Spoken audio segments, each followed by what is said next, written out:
¿Qué tal? ¿Cómo están? Bienvenidos. Gracias por acompañarnos como cada miércoles a Reporte Bursátil. Hoy nos acompaña la licenciada Jenny Parrales, agente corredor de bolsa del puesto Invercasa. Jenny, bienvenida, muy buenas noches, gracias por acompañarnos. Buenas noches. Jenny, generalmente la gente cuando invierte en bolsa tiene la expectativa de obtener grandes rendimientos o grandes ganancias, pero esto generalmente se traduce también en grandes riesgos. Hablemos un poco de los riesgos y de cómo funciona la inversión en bolsa. Buenas noches. El tema del riesgo y del rendimiento es un tema muy interesante y es muy bueno que las personas lo conozcan porque les da una idea de cómo es que se determina al final el rendimiento. Vamos a ver en la siguiente gráfica cómo es que se comporta el rendimiento de acuerdo al riesgo. Como podemos ver en el caso de los bancos, que es una de las inversiones más seguras por el momento, ¿verdad? De hecho no es segura, pero sí de las que se conoce que hay menos probabilidad de pérdida, en donde los rendimientos oscilan entre un 1 y un 3% anualizado. Luego tenemos todo lo que son los instrumentos de renta fija, en donde entran lo que son los bonos, papeles comerciales, aquellas inversiones en donde la persona que está tomando esta decisión de invertir conoce cuál va a ser ese rendimiento, que oscila entre un 3 y un 10.5% en el mercado nacional.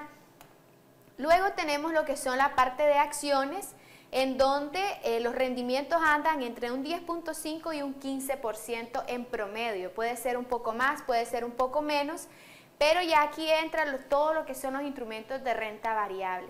Es decir, la persona está asumiendo un riesgo mayor, como podemos ver en esta parte del riesgo, podemos ver que a medida que el rendimiento incrementa, los riesgos también van aumentando. Luego tenemos la parte ya de lo que son los mercados futuros, en donde tenemos unos rendimientos de un 15 a un 100% o más. Es decir, la persona que invierte en el mercado de futuros, ya sea en commodities, en algún ETF, principalmente en mercados internacionales, puede recibir de un 100% o a más de esas inversiones que él está realizando, pero obviamente tiene que asumir un riesgo mayor. Como podemos ver en la contraparte de esta gráfica, tenemos la parte de las pérdidas, que es el principal riesgo, ¿verdad? El no llegar a obtener la ganancia esperada e incluso perder parte del capital invertido.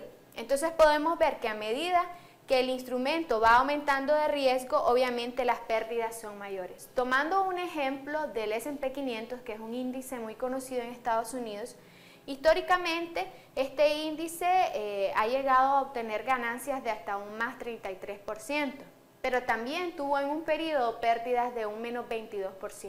Entonces vemos que es casi proporcional la ganancia a la pérdida. Y también podemos ver que a lo largo del tiempo la ganancia la pérdida va compensando la ganancia para tener un promedio de una utilidad de un 13% al final del periodo, digamos. Entonces sabemos que estas pérdidas pueden o no pueden darse. No es una regla, ¿verdad? No necesariamente la persona que invierte va a perder, que ese es otro punto, ¿verdad? Las personas creen que en bolsa siempre se pierde, pero no es así. Hay momentos, de acuerdo a la disciplina que tenga el inversionista, a la estrategia de inversión, así también van a ser las posibilidades de pérdida.